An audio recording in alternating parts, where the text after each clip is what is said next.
Test.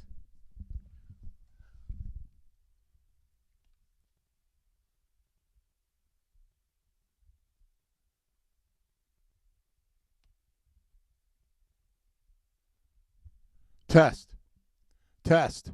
One. Testing one, two. Testing one, two, three. Testing. Testing one.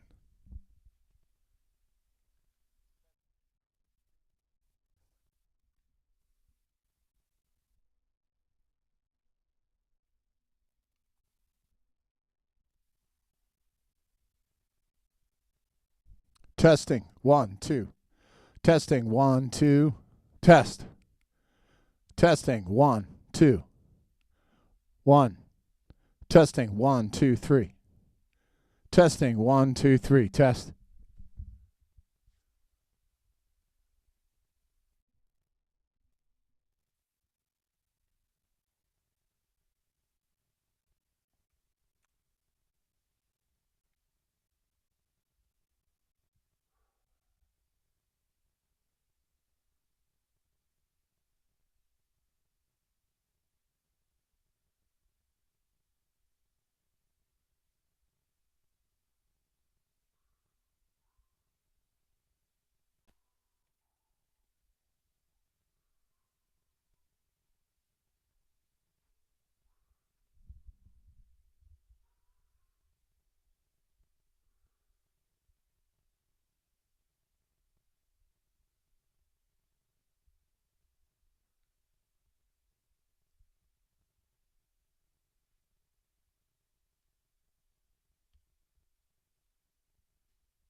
Test one.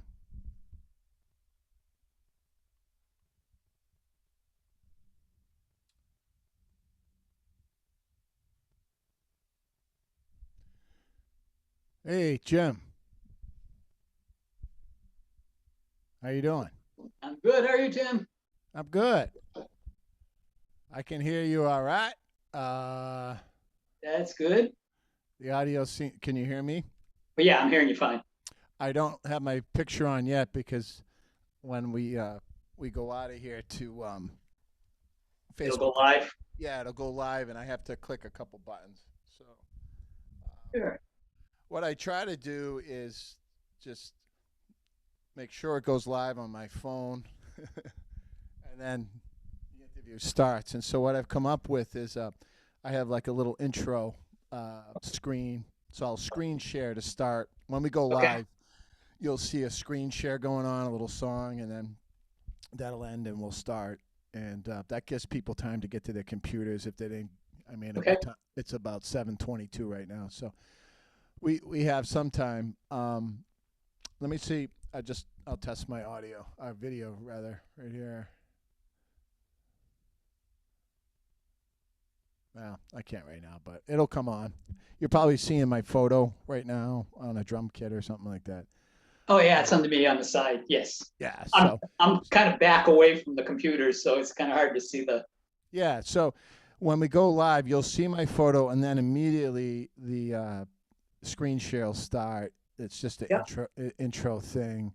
Sing along if you want, and that'll end, and then bang, we'll just be right in. I say I don't normally do this.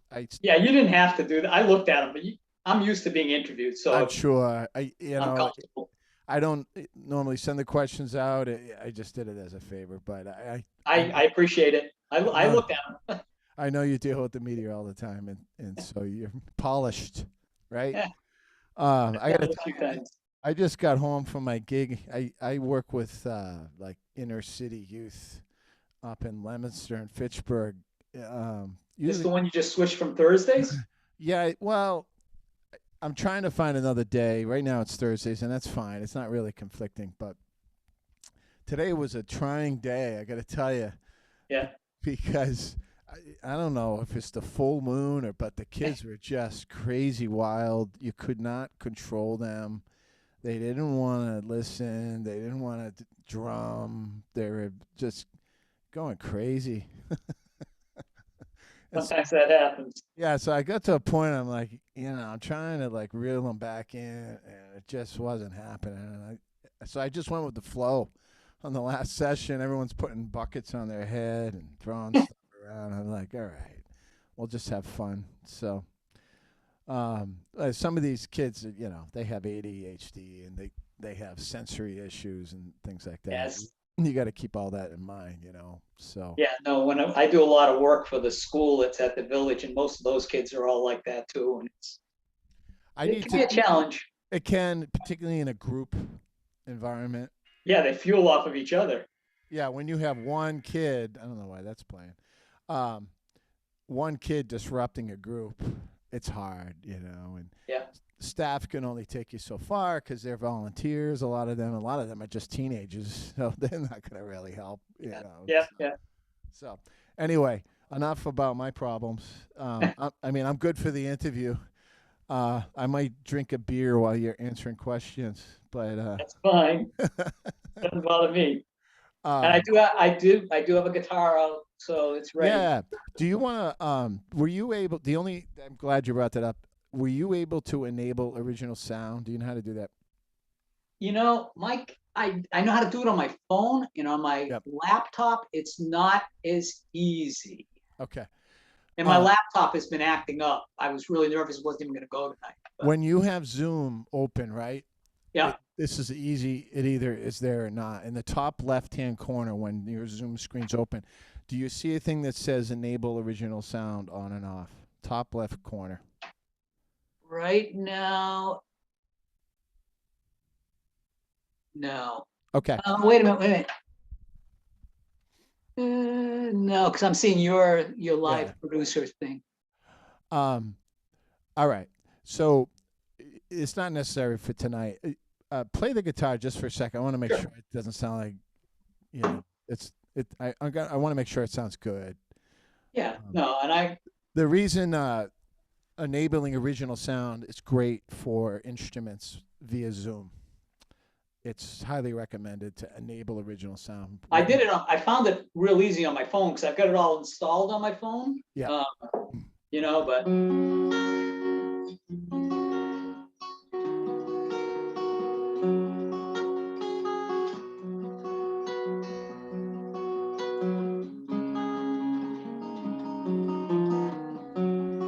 That's pretty good. you coming through? Yeah, it's not. It's not. What happens sometimes is it'll cancel out, Yeah. and that's What's it that's run like a little compressor or? yeah. It just cancels out, and it's trying to cancel out background noise. So enable original sound works great for any kind of instrument via Zoom. I use it a lot when I do virtual drum circles. So the way you have to enable that on a computer is on the website first. You definitely got to go to zoom.com, log in, go Yeah. into settings, find there's so many friggin' settings. You got to Yeah. look for enable original sound, click it, right? And then when you launch the app on your computer, it'll be in the top left-hand corner. Yeah, So, like I said, I looked at it because I've got Zoom set up on my phone, and I went into that one earlier today at work, and it was right there. I mean, I okay. found it, and Okay. because my laptop's a little older, and it was acting up, and I thought I was going to do it on my phone instead, but I got the laptop to go. So All right. So let me just check a couple things here. Uh,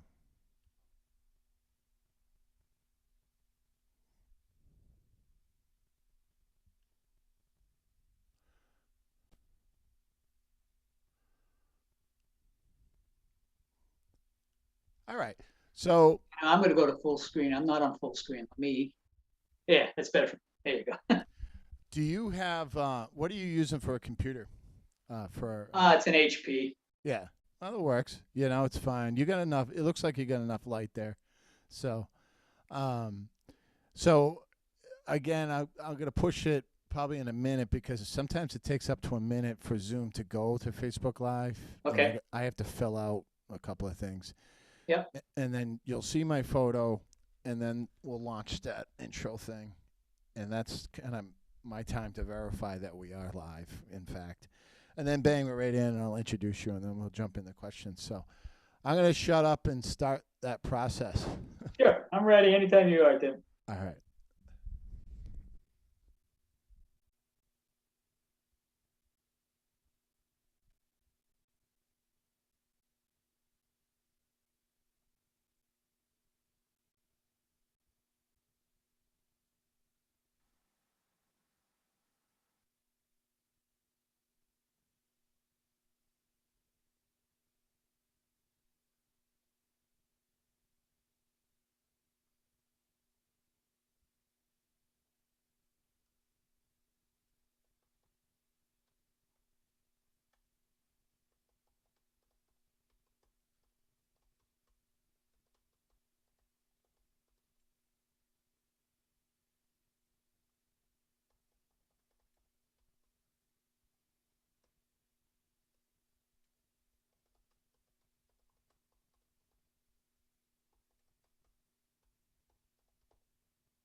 All right, here we go.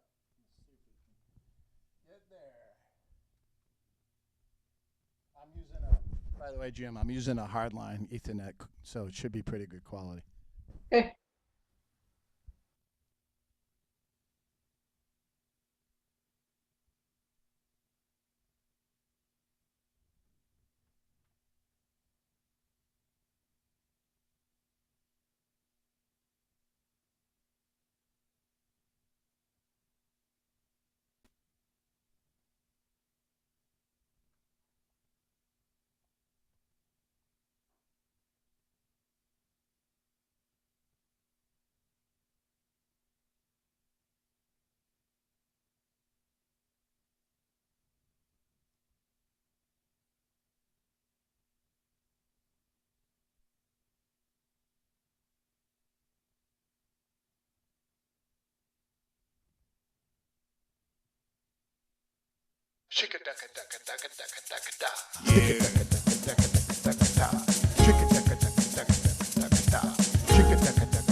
Tired of the sunset blues. That's when I met you. That rainy kiss at the bookstore cafe. That's when I knew you were for me. You want a lover that doesn't leave you stray. Well, baby, I'll make you a believer down by the bay. I'm shedding this shell for a new way. So let's launch the dove and make love. Renew an old romance and let's dance. Loving the sunset moons. That's where I met you. No more regret or losing bets. You're my queen without the mean. Stroll the beach at night to find a hidden wave. Time will only tell if we got love to save. Sails are blowing in the west winds out on the outer cave. Can't you hear me calling? Can't you hear me calling? Can't you hear me calling? Oh.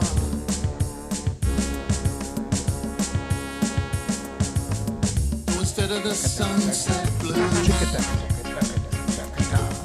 Now I'm loving the sunset dunes with you. With you.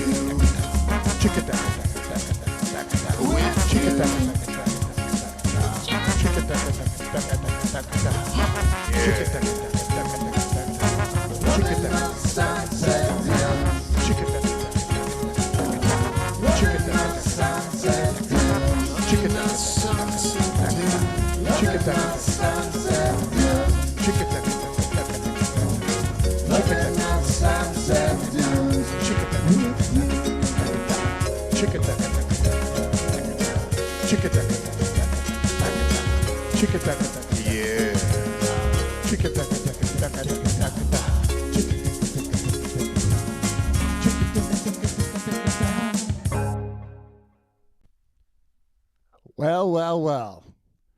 Here we are back at Tiki Tim's Trop-Roc tribute show. And I think we're here live. Hey, Tim. How you doing? I'm doing great. How about you? I'm not bad. I got one issue here. My last week's show is playing. All right, now that's out of there. So we got a great show here. I'm going to back up and put my view in full screen here.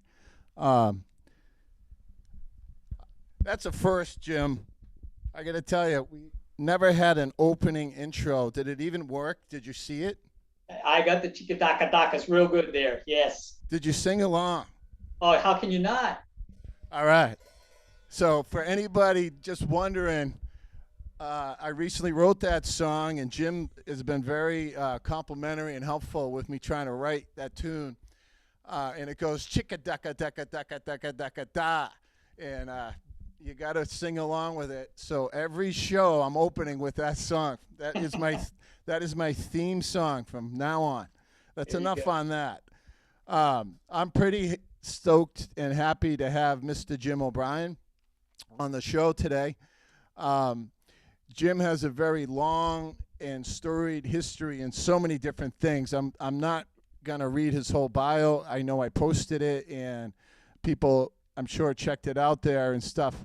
So I'm going to incorporate a lot of that, into my questions and things like that. Of course, this is episode 2 of season 2 of Tiki Tim's Trop-Roc Tributes. And we distribute this, just so people understand, to all the Trop-Roc Parrot Head clubs around New England, also down in Florida, Tampa Bay, Key West, Western New York, and elsewhere. And they've been very kind, all those Parrot Head clubs, to post this show live and often as a rebroadcast. And so we do rebroadcast this. And if you see my Island Paradise going in and out, sorry. I'm not actually really in an island paradise. I'm here in my house, and that's a green screen coming in and out. Haven't mastered it yet, but I'm getting there. It's getting better every week. And so I'm just going to jump into the questions, Jim, because I have a lot of them. I mean, first off, how are you faring during COVID? I mean, it's been a tough year. It's been a year. It's been more than a year that we've all been. Yeah, it's been a year for a lot of people, and I'm the kind of, you know me enough now, Tim, to know that I always look for what good comes out of anything, and because I'm an upbeat kind of person. And one of the things that, I was stuck home like everybody else, and did get to go to work a little bit, but during the day, but didn't, wasn't playing a lot of music. And I'll tell you, the good thing for me was hooking up with the Island Castaways band out of COVID. And I don't think I would have even been looking at the ads if it wasn't for COVID. And I'm just really happy I saw that. Well, it's awesome that you're on board. And, of course, Joe Halava is a wonderful bass player. And I had to say that because he is. And he's actually a wonderful guy, too. We're blessed to have him, as we are everybody in the band, including, Rick is actually on the show right now in the backdrop. He's not present with his video or audio, but he is in the Zoom session right now. Hi, Rick. Hey, Rick. Paul, I'm sure, is watching, and I'm sure Joe's there somewhere, too. They're all incredible musicians. Nice. He unmuted. So, Rick, chime in with your own questions, and you can undo your. Yeah, Working on the new song. That's why I'm here. Yeah.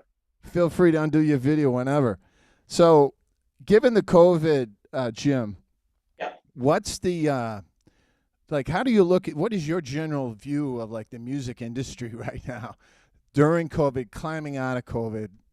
Yeah, again, I think there's a lot of excitement going on in some ways. I mean, I miss very much the live playing in front of people, and even at work, because my day job is playing a different kind of music, but doing music, and we've had to limit by the state regulations what I can do and what I can't do.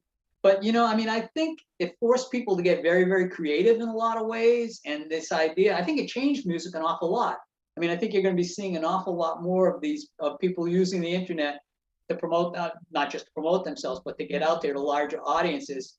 I mean, you as a teacher, or I mean, you're reaching people you probably couldn't have before, because you can go across the country now. People can take virtual lessons. So virtual music is a new field. I mean, I'm going to miss, I mean, I'm obviously anxious to get back out in front of crowds, but I mean, I think, musicians are kind of a resilient lot. They just kind of got out there and figured out how to make it happen, and they kept it going. They are, and I mean, I one benefit of the show is that I'm in touch with some singer-songwriters from around the country. Some are nationally touring.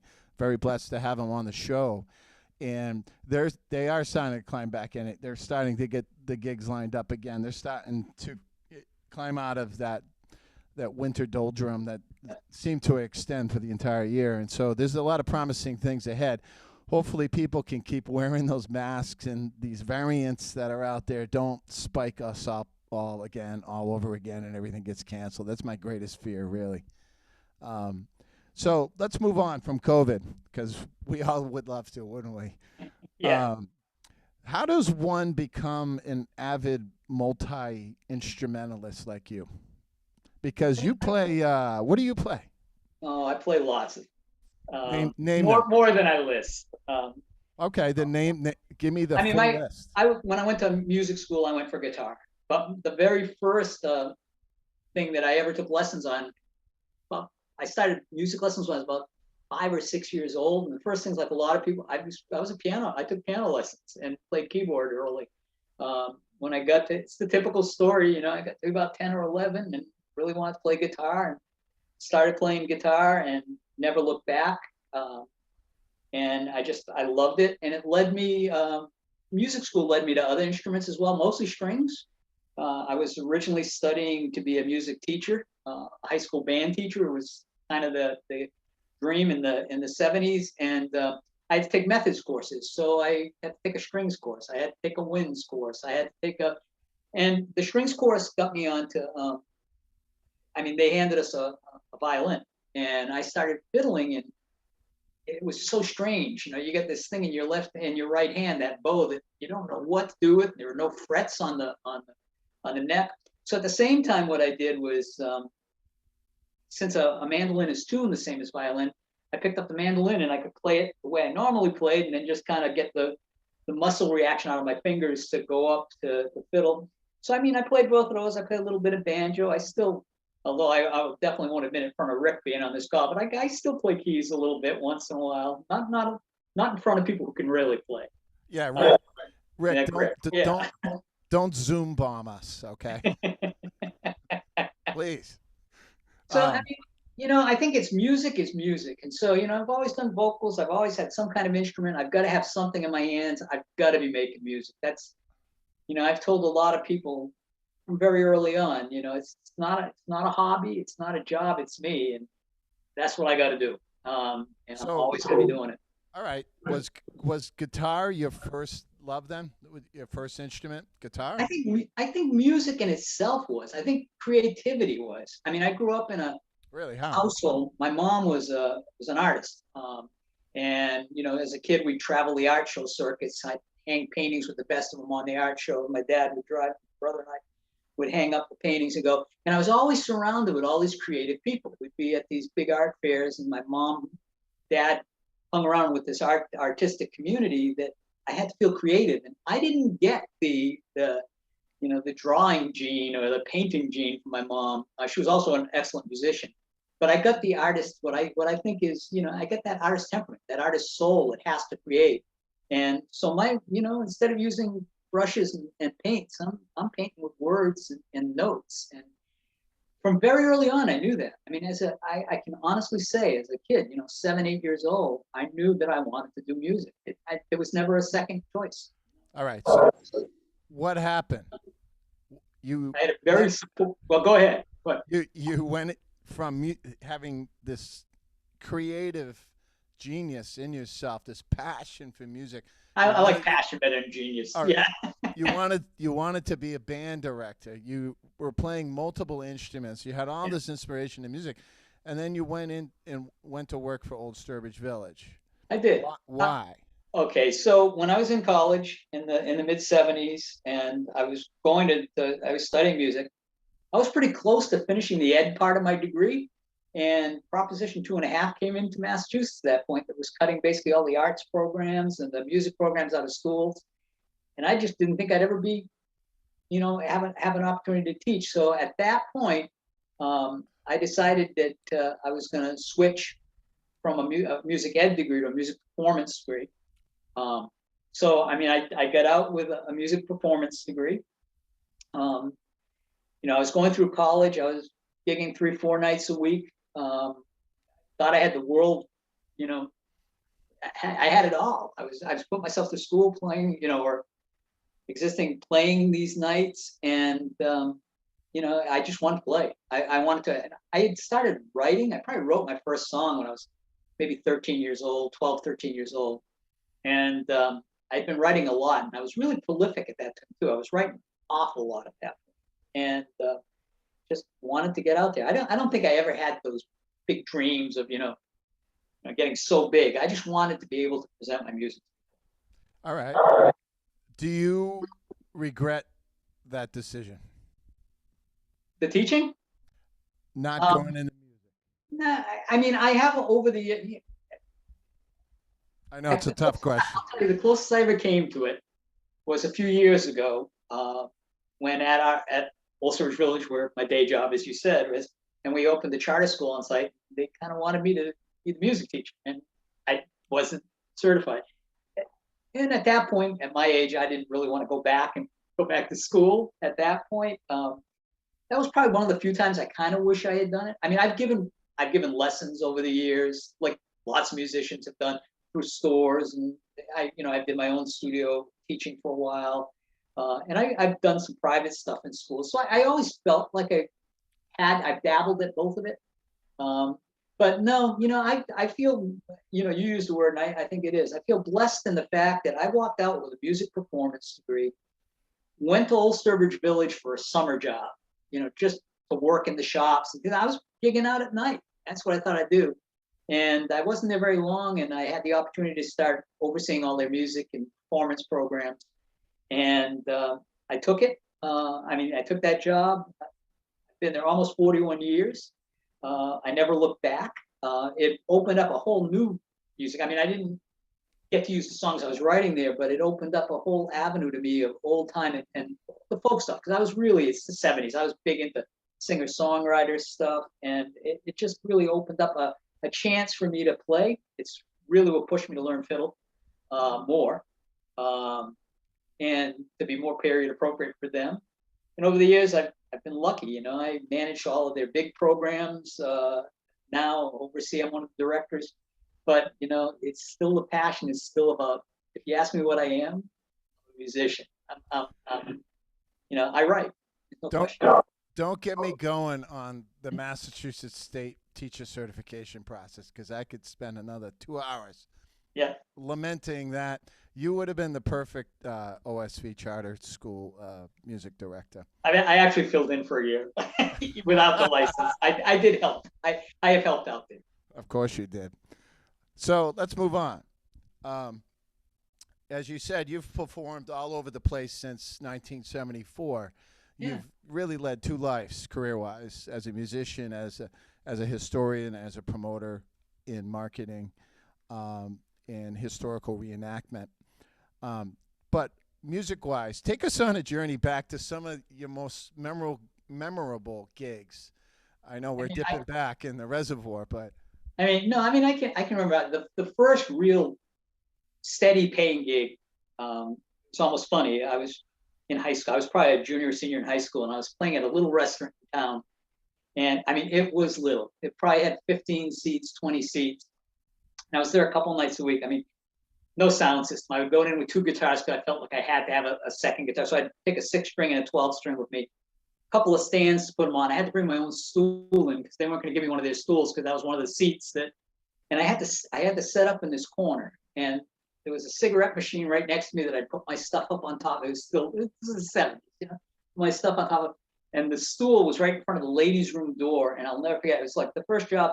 But anytime somebody wanted to use the bathroom, the ladies, I'd have to get up off the stool. And when they'd want to come out, they'd knock on the door, and I'd get up in mid-song. Like, you know, it was a way to start. And I played lots of bars, lots of different places. And then with the historic music, I've been able to travel for for the village, but representing Massachusetts. I mean, I've literally been able to go all over the place. I mean, I've played New York City. I've played in the Capitol down in Washington. The best gig I've ever had. I mean, the biggest festival, the best thing. And there were about 20 of us from Massachusetts that got to go. When Virgin Atlantic Airlines first came into Boston and landed there, they threw a party in one of the big hotels. It was the Park Plaza, one of the big ones. And Richard Branson himself, the owner of Virgin's, at this party. And I've got to tell you, he's everything you ever see on TV. I mean, he's talking to everybody, talking to all of us. He had a good time, and he enjoyed the party so much he decided he wanted to throw the equivalent over in England. So he actually contacted some of us that from the state that had been playing. And I mean, they flew us over to England first class, Virgin Atlantic. I played a day of New England and Old England at a festival out there. I mean, those are things that, I mean, it was huge in that sense that there were people all day long. It was a great experience. I've done a lot of traveling for the village to promote the village. You know, for a while there, I would regularly go out. It was a fun gig. I'd play Faneuil Hall for a while. I'd play, I mean, all sorts of stuff. And then, you know, I've been fortunate enough to play things like the Big E and not necessarily for the village. In my modern music, I play Big E and Woodstock Fair and some of the bigger fairs. Lots of clubs and restaurants.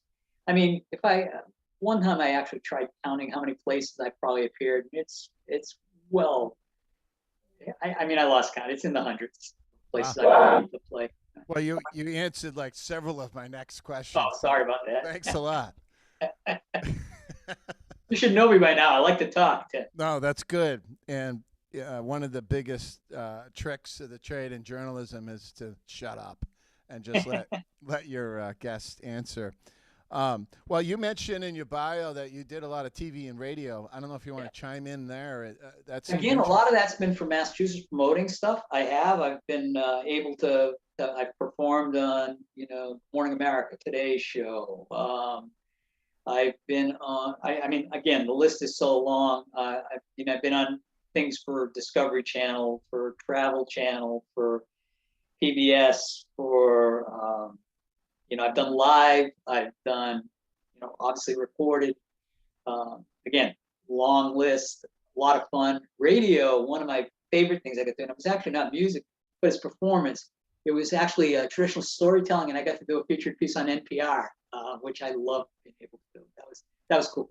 I was going to ask you about storytelling, you know, and I'm going to get into with the songwriting process and the creative process of writing songs in a minute, but tell me more about storytelling, because that really piqued my interest. Why do you love that? How did you get good at that? I mean, I think what's a performance? So, I mean, if you're performing, you know, and storytelling, I think there is something to people. There are some people who are natural storytellers. I think stories have always captured me. I was really fortunate. I grew up in a two-family house where we lived on the first floor, and my grandparents lived on the second floor, and I had a great-grandmother on the second floor with my grandparents. There were 4 generations in the house. And it wasn't like a two-family house. We always had all our meals together. We always spent a lot of time. And my grandfather on that side, and I can still remember sitting down, you know, Sunday dinners and just listening to him telling stories of and it captivated me young. That I could just listen to him forever, ever and ever. And so, I mean, I think it's all part of the, again, the creativity. It's not just telling the story; it's how you tell that story and how you dress it up. I mean, you're a journalist, you know, you can take a little bit of license. Obviously, you doctor it up. It's presentational style. But yeah, I think it goes hand in hand with music, especially when I was doing the old tape time music, because you know, and when I was in school, I really did have a passion also for folklore and the traditions and those things. So it did make sense to go with storytelling too. So I was hanging around with some guys who were really good storytellers and just started picking it up. And Where did Yeah. where did you grow up? Where did you grow up? Right in the same town I live in now. I'm Central Mass. I'm Southbridge all the way. I've lived here my entire life. I shouldn't say that. For 1 year, while we were waiting to buy the house we're in now, my wife and I, we actually moved. It was a year between living in. She's not from Southbridge, but originally. But there was a year that we lived in Holland because we needed a place between our first place and the one we were buying. And I still consider myself lifelong Southbridge because when I was living in Holland, I still had a Southbridge zip code. So my mail was still coming to a Southbridge zip code. I'm Southbridge all my life, and it was only a year. I didn't live. Wow, it's a great town. Tell me a story, Jim. Tell me a story. Tell all the viewers a story. I mean, I think everything is a story, and most of them are too long, Tim. When I get going, you don't really want me to go through the whole story. But I mean, it's interesting because I think storytelling. I'm not getting out of telling this story, but I'm gonna bring you on to where I want to talk about is storytelling can play a big part in the songwriting process, which you want to talk about. And I think that's you've seen it like the other guys in the band, and I've written it many times. I'm a word guy. You know, I love writing lyric and words, and they are stories. A lot of them are stories. All right, that's fair. So our fans will have to wait and see what those stories are. Yeah, and at some point I will tell you, but it would take the whole show for me to tell you a story. No, that's fine. You've declined my question, and that's a smooth professional move right there. Let's move on. So you mentioned you've written hundreds of original songs. How many different like musical genres have you written in? Like you're in Trop-Roc right now, but absolutely. You've done a lot of folk. A lot of folk. What else have you done? I've done primarily. You know, I hate to take this, but I watched your show last week with Scott, and he's the same thing. But I come out of the singer-songwriter time. So a lot of it was absolutely that. It's folk. It was that soft side from the guitar singer-songwriters of the 70s. I wrote an awful lot like that. I mean, I've always had Trop-Roc, but before I knew it was Trop-Roc, I was writing beach songs. Not Beach Boys songs, but beach songs. You know, we grew up, again, my family, when we often spent a lot of time out on the Cape and at the beach in the summers. And I mean, I always heard my parents would always joke when they were much younger than I'm even now. They'd talk about, you know, having the day where they could go off to some island and just be by themselves. You know, that's it. This was the dream. And I heard that dream since I was a kid. I didn't know it was Trop-Roc. Wait a minute. Hold on. So your parents were island Trop-Rockers. In their own way. Yeah, I think so. My mom, a lot of her paintings were seascapes, yeah, absolutely. And I mean, I always carried that with me. So I was writing some of those songs. You know, I absolutely remember, I mean, I think my first Trop-Roc before it was Trop-Roc, but I remember when Come Monday, when Buffett's Come Monday hit the radio and loving it. And then I had one of my brother's friends was going to school out in the Midwest, and he was a guitar player. And when he'd come to visit my brother, I'd end up sitting playing guitar with him. And he would start telling me about Buffett. And I went out and got what white sports coat and a pink crustacean. I've never looked back. I mean, this was long before there were parrot heads or any of that. I had to have every single album I had, and then as it progressed, I had to have every book he ever wrote. If it's a Buffett thing, I've got to have it. And it spoke to me because of the way I was brought up, you know, and that whole thing, it just really hit. And then, of course, you start listening to him, you start branching off to the other Trop-Roc writers. It's such a rich field. It's just growing so much now. You know, so I don't feel like I'm new. It's new to me. I've been writing it in a lot, but certainly now, it's what caught me in the ad when the Alan Castaways, you know, I was not looking for another project during COVID at that point. I had my hand in a bunch of stuff that was going on. And I was alone one week. My wife was up babysitting our grandkids, and I was going through just to see what musicians in the area were doing on Craigslist. And I came across that ad that Joe had put up, and or whoever, I assume it was Joe, because, and totally unlike me, because I'd seen you guys play. I didn't know any of you guys, but I'd seen you. I'd gone to the Facebook page, and I'm like, this just sounds too fun. And normally I would be looking at an ad, and I'd be thinking, should I answer? Should I not answer? Should I answer? And I'd miss nothing. That's how I am, and I didn't want to miss it. So I mean, the minute I read the ad, I sent to Joe, and Joe called me within 5 minutes. And yeah, it was meant to happen. I was just really happy. He knew. You know, Joe's probably the best bass player in New England. And he is. So I got to tell you, and he knows good talent. This isn't kissing up to you or Rick being on the show, right? With Rick here, and if Paul's listening to it.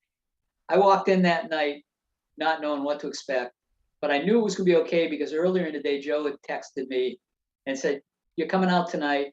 And I knew you guys were going to be checking me out, but he just said, "Just come and have fun." And I knew right away, you know, it was going to be okay. And then I pulled in. I think you were the first one I saw before we went in at the loading area.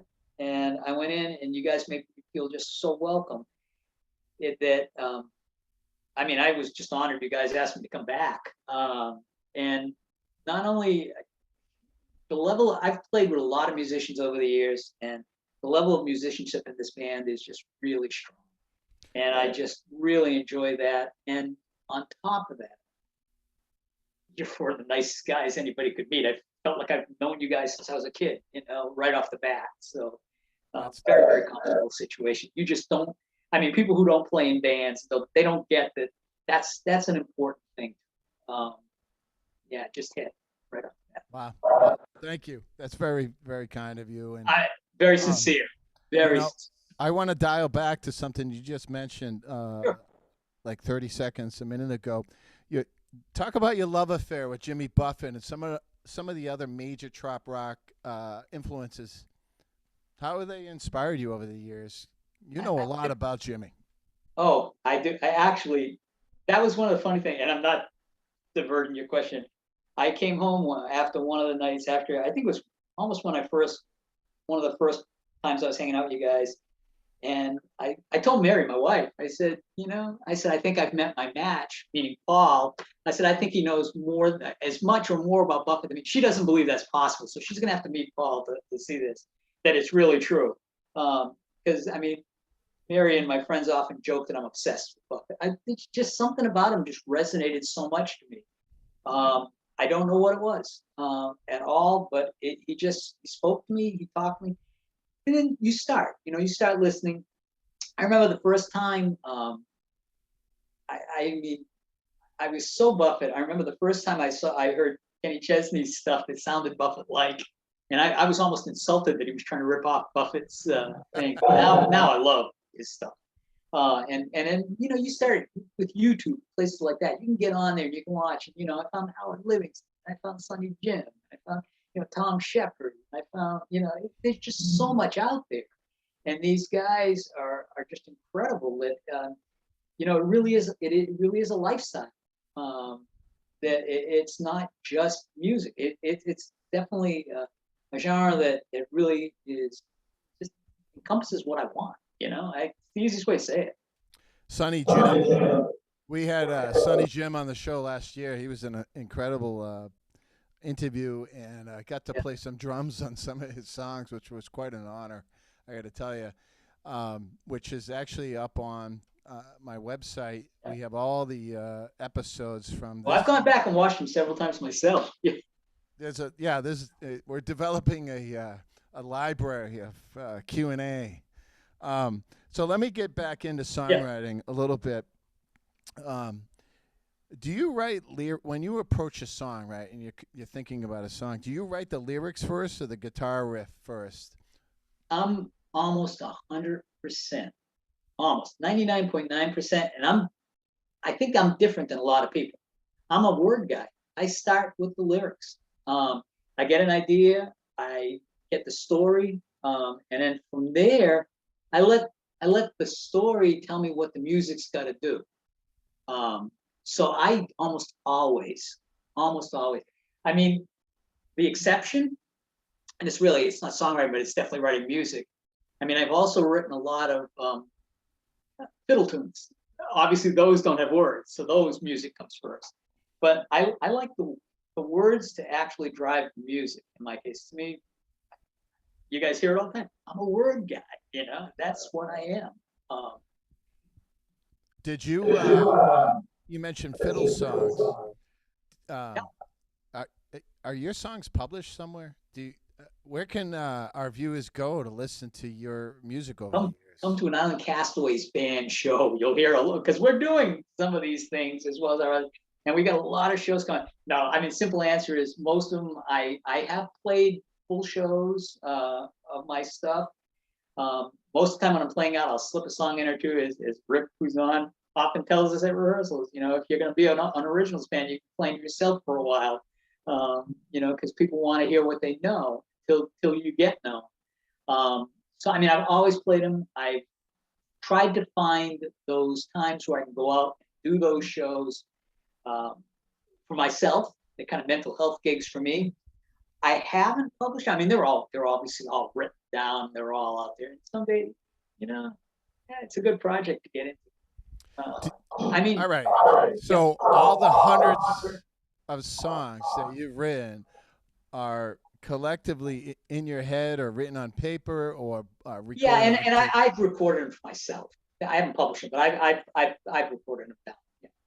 Well, I mean, hearing real scratch recordings, yeah. Hearing a couple of your originals already, newer ones. Why haven't you published your own songs before? I don't have a good answer for you. I mean, I have no good answer.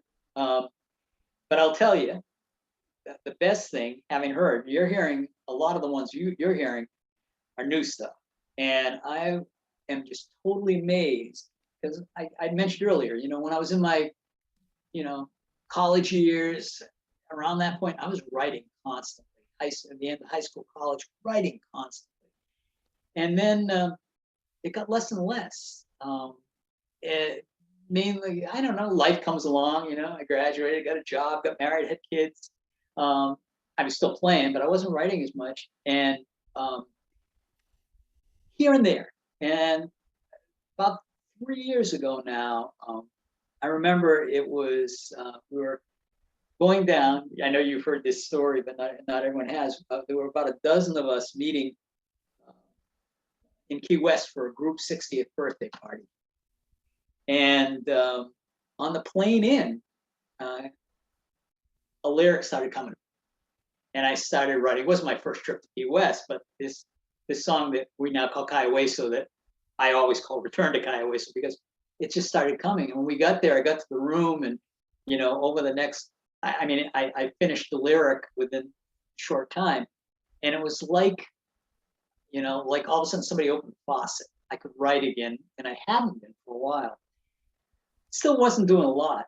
Then I got surrounded with you guys in September, and I mean, just the energy off of all of you and the flow is just.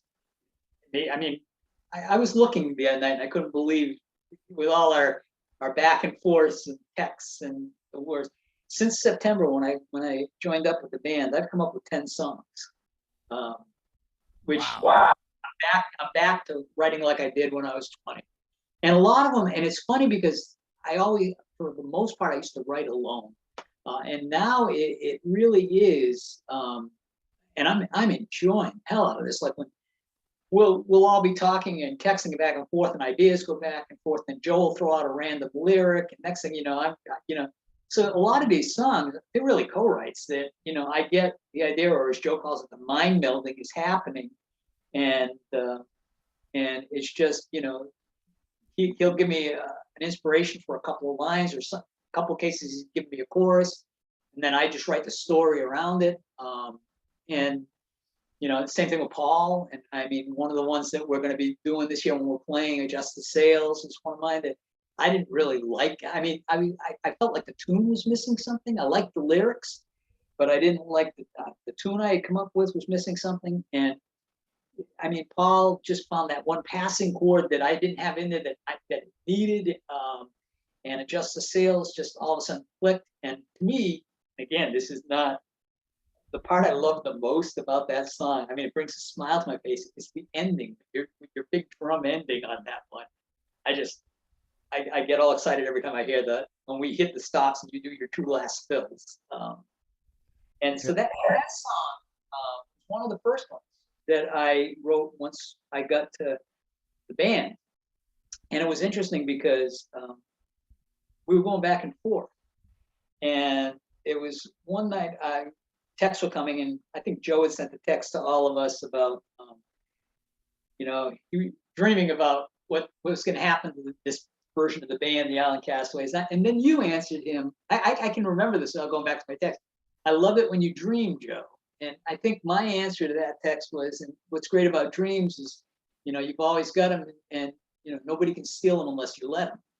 And then Joe said, "Let's create," was the next text. And I came up with the chorus, the lyric to the chorus of Adjust the Sails. And then it was like, okay, now I got to come up with verses. And it all started, but that idea was out of a conversation we all had. And that's what's been happening since September, which to me is just, incredible. Yeah, I mean, you and Joe in particular have been exchanging lyrical ideas back and forth, and it grows before your eyes. It really does. Answer me this, and thanks for the kudos on that drum part. I love that. Well, sometimes I hit it and sometimes it sucks, but you either hit it right or you don't. And if you don't hit it right, Joe will give you that look. So, but when you do hit it right, and I'm looking over at Paul, he's smiling. Oh, he is. Well, I don't see Paul much anymore because he plays 35 feet away from me. So. Well, yeah, and you're staring at all our backs if we lined up on stage. But anyway. So, what was your tough question though? What was your favorite song you've ever written? It probably is not a Trop-Roc song. I mean, I honestly think it's one I wrote probably back in the 70s. Okay. You got a guitar behind you. Play me. I'll give you a little bit because my song. Play me 16 bars. I'll give you just a little bit because I know, and again, I know Rick often says, my songs go long because I'm a word guy. And but this is, this is one back from probably maybe around 78. I wrote this somewhere around there. What's I it was called? I was listening to a lot of Jerry Jeff Walker at that point, and I always loved Bojangles and thought, I need that kind of version. And so I thought about some of the characters I'd met in my life, come across in my life, and came up with this guy called Hobo Bill. I love the song Hobo Bill.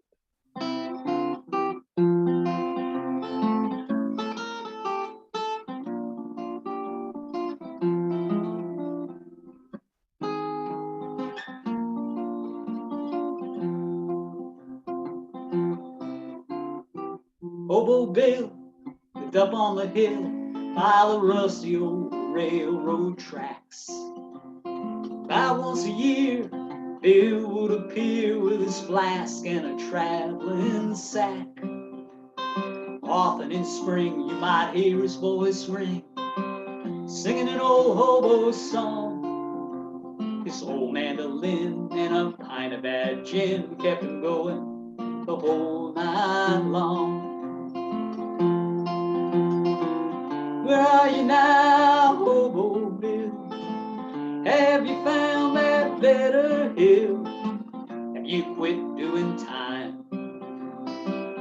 Walking down the line, down the line.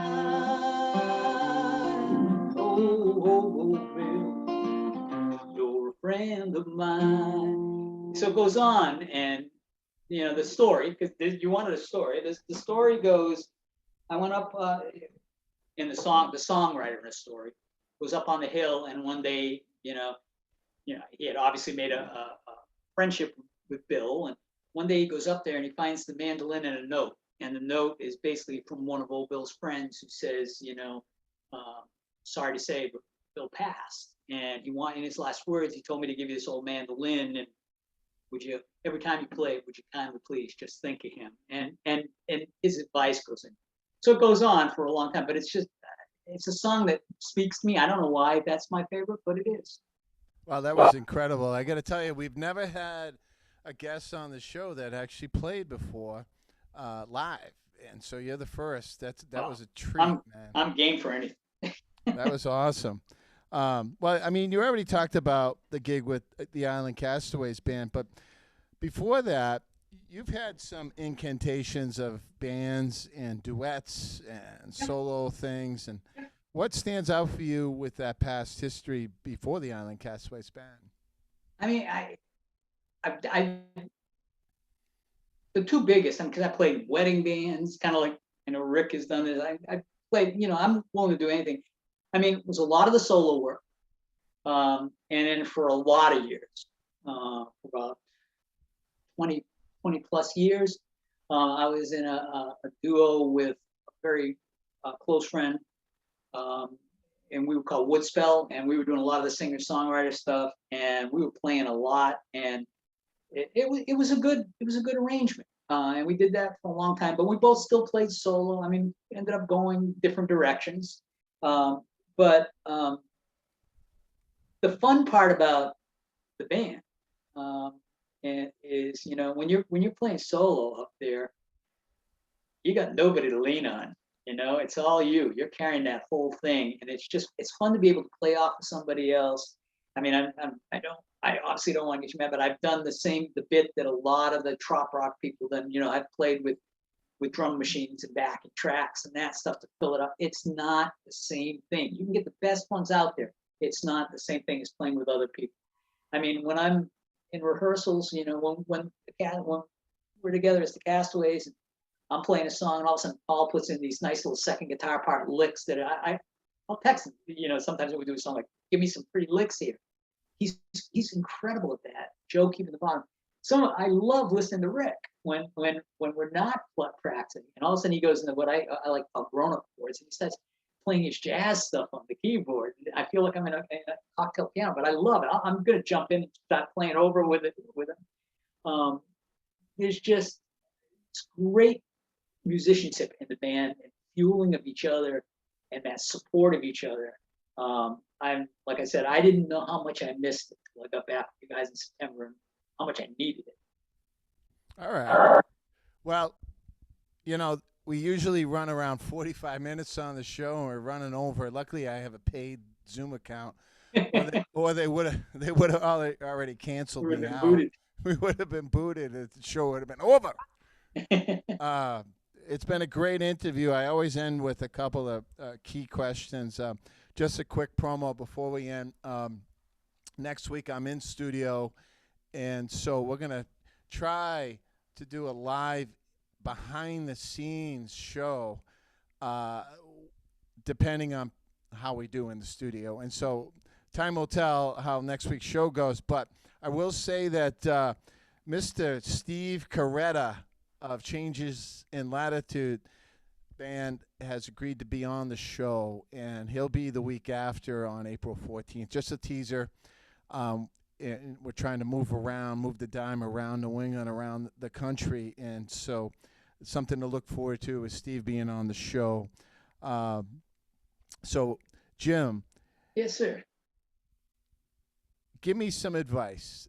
I'm a young guitarist. I just graduated from Berkeley, or even better, I didn't go to Berkeley. I went for 2 semesters. I quit because I'm a great guitarist and a songwriter, and I decided to hit the road solo or with my band. What advice do you have for me? You gotta do whatever it takes to keep that passion. You gotta be true to yourself. I mean, I think a lot of times people who are writing, people who are playing, just try and fit a mold, and they see whatever the hot thing is, and that's what they want to do. And I honestly believe that you just got to come to terms with what you are. You're not making music for anybody but yourself, in that sense. So you just want to get out there, remember who you are. You might stumble into something that you don't know, like historical music, which I would never have thought was going to give me a livelihood to keep me going, so that I could keep going with what I love.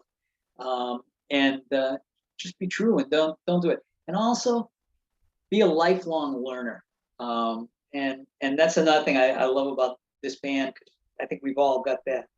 Nobody gets so cocky that, I mean, we all know we can get better. We all know that, there's so much more out there you can learn, so much more out there you can strive for. You don't settle. And I've played with too many people who just settle like that. And that frustrates me, I've often told people, when I get so cocky that I think I'm the best there is, because I know that there's so much more I could do. Let me know, because that's when it's time to stop. I mean, I think you got to be true to yourself, be a lifelong learner with the music, and find a way to. I mean, I think if you please yourself that way, you're going to please others. I think it happens that way. I really do.